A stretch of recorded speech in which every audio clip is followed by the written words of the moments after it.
When we picture the titans of 19th century political philosophy, we almost always default to the exact same image. Like, we picture these solitary figures sitting in a quiet, dust mote-filled room, right? Right. Just surrounded by massive leather-bound tomes. Exactly. Just thinking these great thoughts in absolute isolation from the rest of the world. It is a really pervasive image. We tend to completely separate the theorist from the practitioner.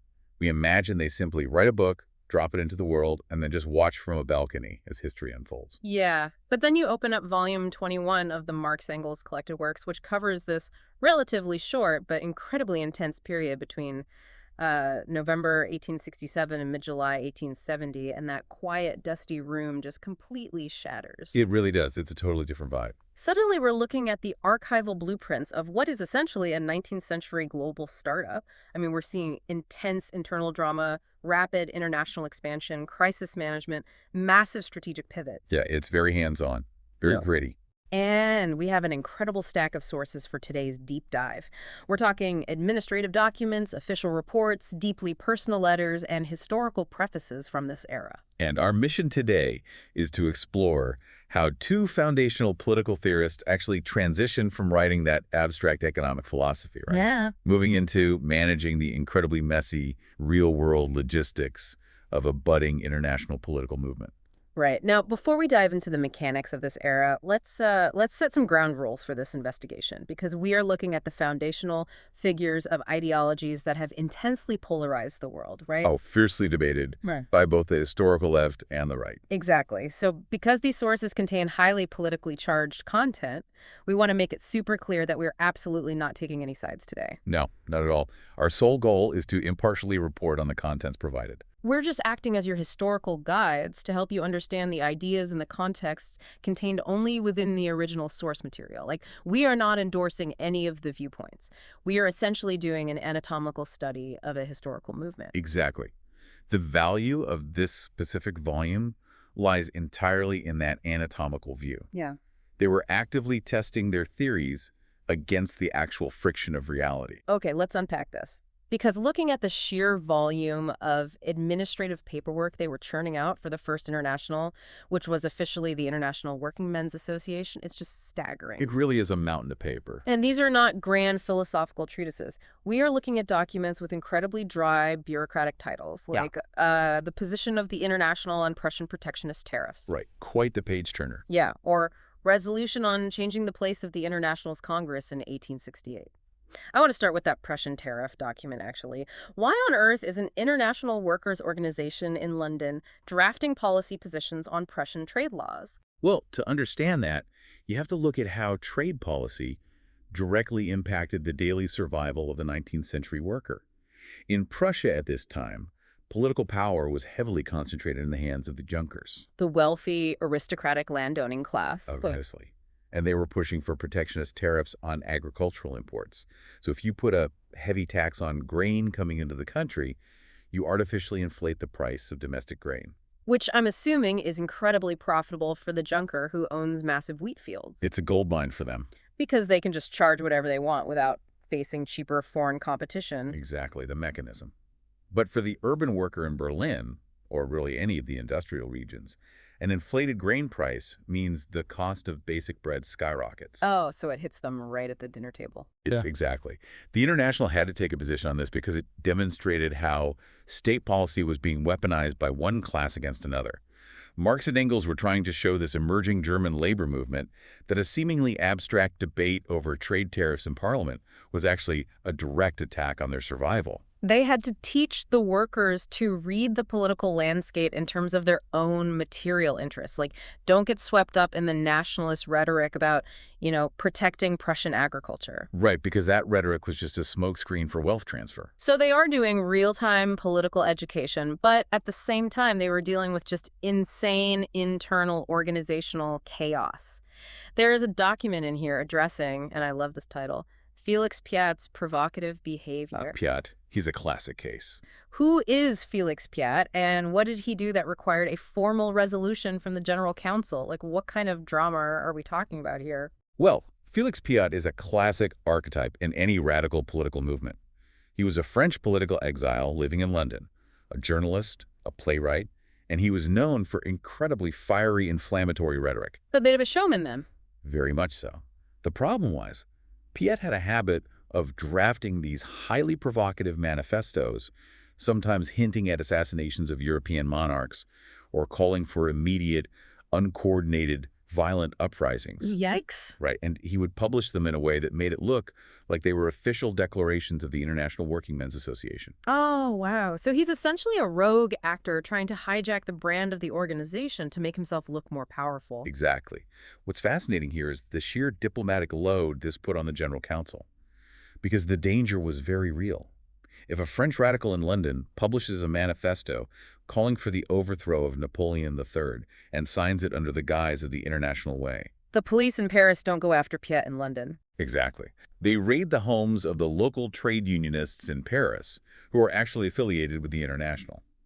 Piet was endangering the lives and liberty of thousands of workers across Europe with his grandstanding. That is a massive human resources nightmare. It really was. Marx had to expend an enormous amount of administrative energy drafting resolutions to publicly disavow Piet, just cutting off his influence and clarifying to the European press that Piet did not speak for the organization.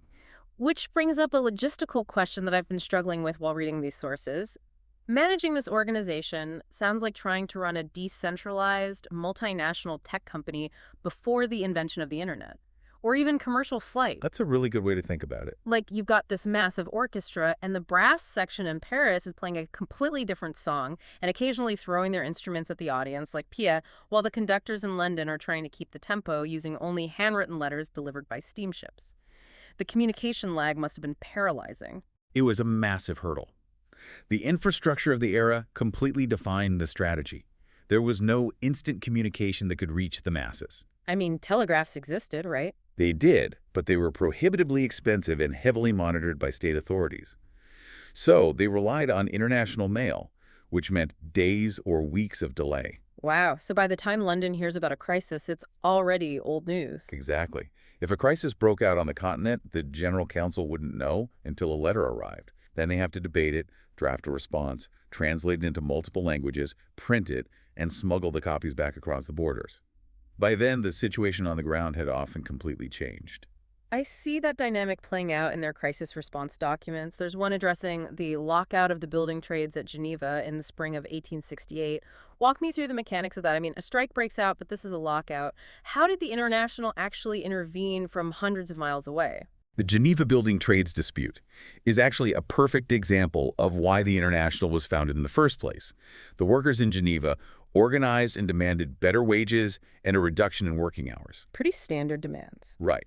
But in response, the master builders, the employers, didn't just refuse the demands. They instituted a mass lockout. They shut down the sites entirely, essentially saying to the workers, "We will freeze you and your families out until you drop your union affiliations and accept our terms." Because their strategy relies entirely on starving the workers out locally? Yes. Because a local union only has so many funds in its strike chest, right? Once the local money dries up, the workers have to go back to work or literally starve. That was the traditional power dynamic. But the International changed that math. When the news of the lockout reached London, the General Council didn't just send a letter of moral support. They activated their network. What does that look like in practice? They sent appeals to affiliated trade unions in Britain, in France, and across Germany, explaining the situation in Geneva. And those foreign workers started sending money. Funds began flowing across borders to sustain the Geneva workers' strike chest. Oh, that's It brilliant. was revolutionary at the time. For the employers in Geneva, this was a terrifying new reality. They weren't just trying to starve out a local group of laborers anymore. They were suddenly fighting the combined financial resources of workers across Western Europe. That is an incredible use of scale. And the sources show they were reaching even further than Europe, right?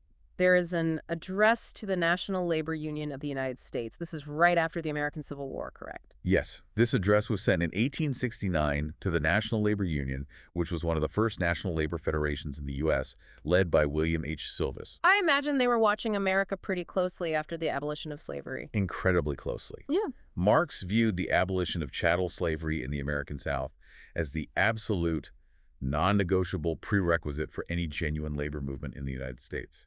Because you can't have a free labor movement if part of the labor force is literally enslaved. Precisely. His perspective was that labor in a white skin cannot emancipate itself where labor in a black skin is branded. With slavery legally abolished, Marx saw a window where the American working class could finally organize on a national scale. So they reached out to form a transatlantic alliance. Exactly. The address was an attempt to formally bridge the European and American movements. He proposed that since global capital was already organizing across the Atlantic, global labor had to do the exact same thing to keep pace. It is incredibly ambitious, but while they are making these grand transatlantic overtures, they're also dealing with intense, localized violence. Like the most sobering document in this section is their response to the Belgium massacres. Yeah, that's a dark chapter. What exactly happened in Belgium that prompted such an urgent address to the working men and women of Europe and the U.S.? Well, the events in Belgium in April 1869 basically stripped away any illusion of peaceful industrial relations. In the industrial town of Serang, iron workers went on strike to protest wage cuts. Okay, again, a standard labor dispute. Right. But the Belgian government responded with overwhelming military force. They didn't send police to negotiate, they sent the army. Wait, really? The army? Yes. Cavalry charges were ordered against crowds of unarmed workers and their families. Several people were killed, and many more were wounded. The military essentially occupied the industrial districts to force the workers back into the factories. My God. How does an organization in London even respond to a sovereign nation using its military to slaughter its own citizens over a wage dispute? A strongly worded letter seems almost insulting in the face of literal cavalry charges. I mean, Marx drafted an address that was blistering in its condemnation, but it did go beyond mere outrage. The address analyzed the actual function of the Belgian state. Belgium at the time was often praised by bourgeois liberals as a model constitutional state-like, a perfect haven of free trade and liberty. Marx used the massacres at Serang to argue that this liberty was only for the factory owners. The moment the workers tried to exercise their own liberty to refuse a wage cut, The state dropped the constitutional facade and revealed its true nature as an armed enforcer for the industrialists. But they didn't just write about it. The International mobilized to raise funds for the families of the victims and for the legal defense of the workers who were arrested. But I have to stop here and just ask a practical question. Because reading through these responses, condemning Piat, sending money to Geneva, analyzing the Belgian massacres, how much actual tangible influence could a centralized council in London really have? That's the big question. Like, did their attempt to micromanage global labor disputes actually work? Or were they just shouting into the void? How much actual influence could a resolution of the General Council have on a local strike? It feels like they were constantly reacting to fires rather than directing the flame. That's a very fair critique, and they absolutely recognized the limits of their operational capacity. A resolution drafted in London did not magically stop a cavalry charge in Belgium, nor did it instantly win a strike in Geneva on its own. Right. But the purpose of these interventions wasn't to micromanage daily tactics. The purpose was to establish the precedent of international solidarity. To prove it was possible. Exactly. Prior to the International, a striking worker in Switzerland or Belgium was entirely isolated.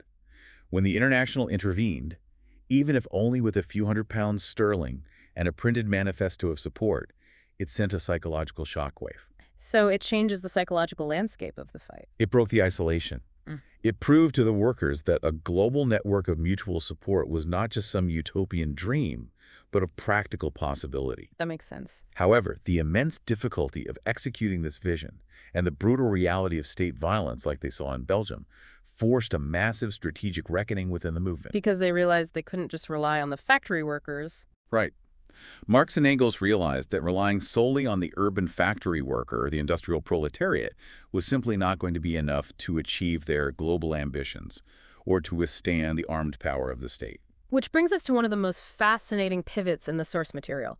We see this distinct shift where they start looking outside the city walls. They start looking at the rural countryside. The survival of the movement basically depended on it. I see this pivot really crystallizing in Engels' preface to the second edition of his book, The Peasant War in Germany, which he wrote in February 1870.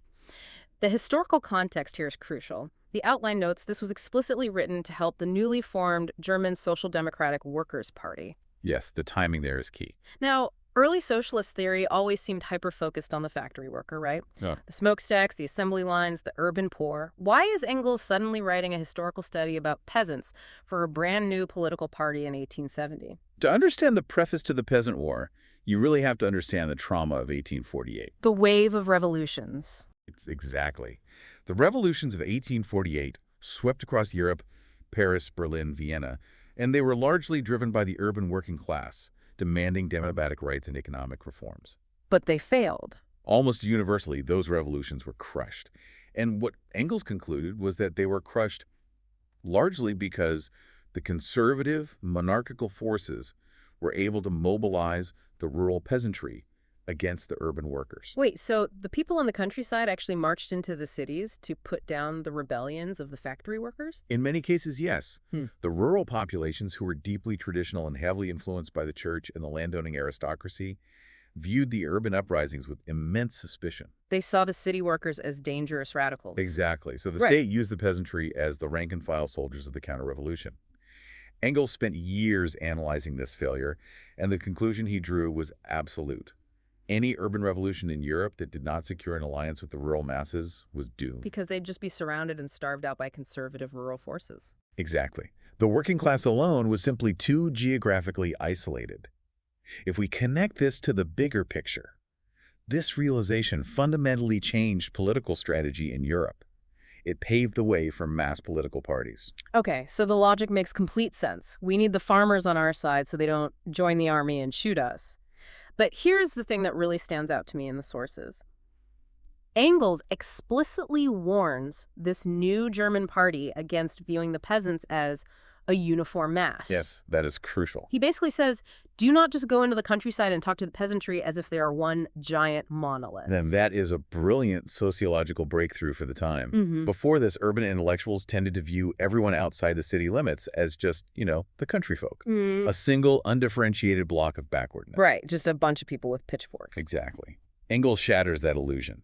He breaks a rural population down by their relationship to the means of production, just as he and Marx had done with the factory workers. Walk me through that breakdown, because looking at this text, he categorizes them very specifically. It's almost like a modern political campaign segmenting their voters. Like a politician today saying, well, not all rural voters or all millennials want the exact same thing. That's a great analogy. Mm-hmm. He's essentially doing 19th century voter demographic targeting. So he identifies several distinct rural classes and argues that each requires a completely different political approach. Okay, who's first? First, you have the agricultural day laborers. These are the rural equivalents of the urban proletariat. They own no land, they own no tools, they simply sell their physical labor to the massive estates by the day. I assume they are the easiest group to bring into the alliance. Precisely. Their material interests align perfectly with the urban factory worker. They want higher wages, shorter hours, and better living conditions. Engels argued that this group must be the primary focus of rural organizing. Okay, that makes sense. Who's next? Next, you move up the ladder to the small peasant freeholders. These are families who actually own a tiny patch of land. And this is where I get completely confused by this strategy. I'm looking at the outline regarding the 1869 Basel Congress resolution. Ah, yes, the land debate. Right. A major ideological battle was fought at that Congress, and the resolution that ultimately passed, supported by Marx and Engels, called for transforming landed property into common national property. That's right. Now, put yourself in the shoes of that small peasant freeholder. Your family has probably shed blood over generations to finally own 3 acres of rocky soil.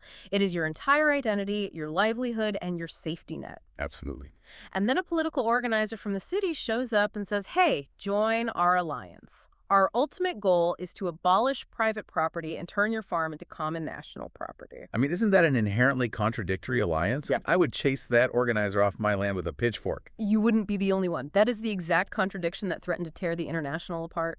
Really? Oh, yeah. At the Basel Congress, there was a massive faction, mostly followers of Pierre-Joseph Proudhon from France, who argued exactly what you just said. What did they propose instead? The Proudhonists believed that the ultimate goal of socialism should be guaranteeing every individual peasant their own small, secure piece of private property.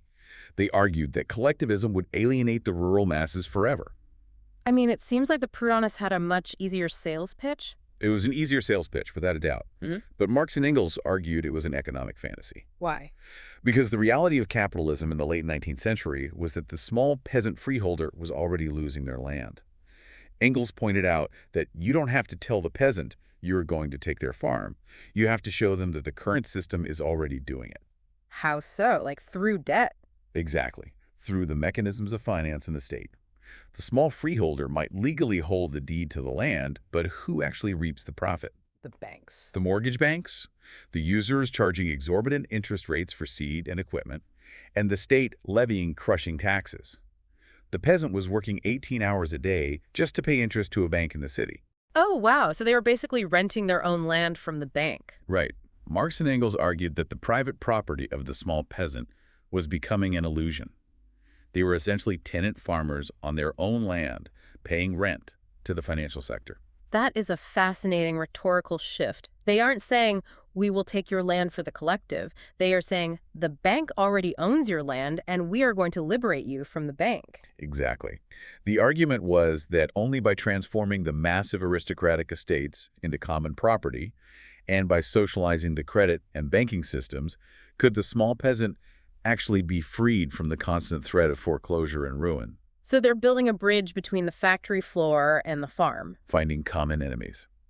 The goal was to align the urban worker who was exploited on the factory floor with the rural peasant who was exploited by the mortgage system. They shared a common enemy in the financial and landowning classes. And what about the tenant farmers, the ones who rent land but hire people? Engels identifies them too. Those who rent medium-sized plots and hire a few day laborers. They are caught in the middle, and Engels argued they were politically volatile. Because they're being squeezed by the landlord, but they're squeezing the laborers beneath them. Exactly. If the landlord raises the rent, the tenant farmer is squeezed. But they usually pass that squeeze down by cutting the wages of the day laborers they hire. So how do you organize them? Engels warned the party that they could temporarily ally with the tenant farmers against the big landlords, but they must never do so at the expense of the agricultural day laborers. The day laborers were the true, permanent allies of the urban working class. It is just an incredible level of demographic targeting. He is essentially creating a 19th century diagnostic manual for rural coalition building. It really is. But it seems like this deep dive into the complexities of oppression, realizing that an urban worker in Berlin has a different reality than a tenant farmer in Bavaria, yet they need to unite, forced them to look even further outward. It definitely expanded their horizons. Because if you have to understand the specific historical grievances of the rural peasantry to build a movement, you eventually have to confront the grievances of entirely different nations that are caught in the same imperial machine. And that realization is what brings us to the most extensive and perhaps the most theoretically significant material in Volume 21. They had to confront the reality of imperialism. They had to look at Ireland. The sheer volume of material on Ireland in these sources is remarkable. We have documents on the Fenian prisoners at Manchester, notes for the preface to a collection of Irish songs, and Engels' drafts for an unfinished book simply titled History of Ireland. Where he was writing chapters on the natural conditions and Old Ireland. Right. And we also have Marx's detailed historical manuscript, Ireland from the American Revolution to the Union of 1801. A central guiding theme emerges from all their correspondence during this time, encapsulated in this very stark quote. Irish history shows what a misfortune it is for one nation to subjugate another. That quote really sums up their shifting worldview. Help me understand the historical context here. What was happening in Ireland and England in the late 1860s that demanded so much of their attention? Well, the late 1860s saw a massive resurgence of the Irish national liberation struggle. This was spearheaded by a secret revolutionary organization known as the Fenian Brotherhood, or the Irish Republican Brotherhood. How were they different from previous Irish movements? Unlike previous political movements that sought, parliamentary reforms within the British system, the Fenians were committed to establishing an independent Irish republic through armed force. And the outline specifically mentions the Fenian prisoners at Manchester. What is the story there? This is a huge turning point. In 1867, the British police in Manchester arrested two prominent Fenian leaders, Thomas Kelly and Timothy Deasy. Okay. While they were being transported in a police van, a group of armed Fenians ambushed the van to rescue them. Oh, wow, a literal prison break. Yes, and during the chaotic rescue, a British police sergeant named Charles Brett was accidentally shot and killed. Kelly and Deasy escaped, but the British authorities rounded up dozens of Irishmen in Manchester and ultimately executed 3 of them: William Allen, Michael Larkin, and Michael O'Brien. Who became known as the Manchester Martyrs. Exactly. I can imagine that execution sent shockwaves through both countries. It was a total watershed moment. The executions provoked massive outrage in Ireland and among the Irish diaspora, but it also triggered a wave of intense, xenophobic, anti-Irish sentiment among the English public. Including the English working class. That's the key. Yes. Including the English working class. And this is where Marx and Engels had to step in and radically update their political theory. How did it change their theory? Originally, the classical Marxist view was that the industrial working class in the most advanced capitalist nations like England would be the first to rise up. And then the rest of the world would follow. Right. The thought was their victory would inevitably bring about the liberation of oppressed nations like Ireland as a byproduct. The industrial center would lead, the colonial periphery would follow. But the Manchester Martyrs situation proved that wrong. Completely. It proved that the English working class was deeply infected with imperialist chauvinism. Marx realized that the English worker was identifying with the English ruling class because they shared a sense of national superiority over the Irish. As long as the British working class supported or even just quietly tolerated the brutal subjugation of Ireland, they remained ideologically chained to their own oppressors. They were receiving a psychological wage of superiority that blinded them to their own economic exploitation. That is a profound psychological insight. The ruling class basically tells the English worker, yes, you work 16 hours a day in a dark factory, but hey, at least you aren't Irish. Yes. And that is enough to prevent a revolution. Exactly. Marx wrote to his colleagues that the English working class would never accomplish anything until it got rid of Ireland. So the anti-colonial struggle in Ireland was no longer seen as a distraction from the labor movement. It was the absolute prerequisite for it. The liberation of the subjugated nation was the only way to break the ideological hold the British ruling class had over its own workers. That fundamentally bridges the European labor movement with anti-imperialism. It's a massive evolution in their thought. Here's where it gets really interesting to me, looking at the human element in the sources. Engels' approach seems almost eccentric. Like, he isn't just looking at the economic data of crop yields or absentee landlords in Ireland. He is actively studying the Irish language. Yes, he's fully immersing himself. He is collecting old folk songs. He is writing chapters on the geology and the ancient Celtic clan structures of old Ireland. Let me be cynical for a second here. Go for it. Britain was the undisputed superpower of the 19th century, the ultimate fortress of global capitalism. Was this intense focus on Ireland, this deep dive into Irish folklore, was it genuine solidarity with the subjugated people, or was it just a cold geopolitical chess move? Like they were just using them. Yeah, were they just using the Irish struggle as a convenient battering ram to weaken the British Empire? It is a question that historians have debated for decades, but the evidence in Volume 21 really suggests it was a synthesis of both. Really? How so? They absolutely recognized the strategic necessity of breaking British imperial power to advance the global labor movement. But Engels' deep cultural immersion, learning the grammar of the Irish language, studying the Brehon laws of ancient Ireland, it shows a recognition that colonial oppression is not just an economic process, it is a cultural erasure. So you cannot understand the economy without understanding the culture that was destroyed to build it. Precisely. To truly understand why the Fenians operated as a secret, decentralized, culturally fierce movement rather than as a traditional trade union, Engels had to understand the trauma of the Irish historical experience. Because colonialism isn't just about stealing land. Right? It's extracting wealth, forcibly clearing the land for pasture, outlawing the native language, destroying local legal customs. These were the most extreme, naked forms of capitalist extraction. To them, Irish liberation was both a moral imperative against a historic injustice and the strategic linchpin for European revolution. It is fascinating to see them realizing that history isn't just about factory wages, it's about blood, land, language, and national trauma. Yes, they were realizing strategy and history are completely intertwined. But this brings up a logistical problem. If you are Marx and Engels and you have just realized that the entire strategy needs to change, that you need the rural peasants, that you need the anti-colonial Irish nationalists, that the old model of just organizing the urban factories isn't enough, how do you actually communicate that massive paradigm shift to a bunch of young activists scattered across Europe? Well, you have to build institutional memory. And you do that by curating the past to explain the present. They needed educational tools. Which brings us to the final major segment of our investigation: republication and arming the next generation. The sources explicitly mention that right in the middle of all this chaos, while managing strikes in Geneva, analyzing the Fenians, dealing with Piat's drama, they are spending a massive amount of time republishing older books. Which seems counterintuitive, right? Yeah. Marx is republishing the 18th Brumaire of Louis Bonaparte, which he originally wrote back in 1852. And alongside Engels' Peasant War, they are adding new prefaces, sending out documents like the Confidential Communication to All Sections and the Program for the Mainz Congress to solidify the theoretical foundation of the movement. This raises an important question. Why look backward at the failures of 1848 when the world is rapidly moving toward the 1870s? Exactly. If I am a young organizer in the newly formed German Social Democratic Party in 1869, I am worried about the impending Franco-Prussian War. I am worried about the changing industrial landscape. Why am I being assigned a reading on a coup d'etat that happened in France almost 2 decades ago? Wasn't republishing old works a sign that they were stalling? Or did the texts actually take on an entirely new meaning in the context of 1870s industrial Europe? I assume the latter. Definitely the latter. The answer is institutional memory.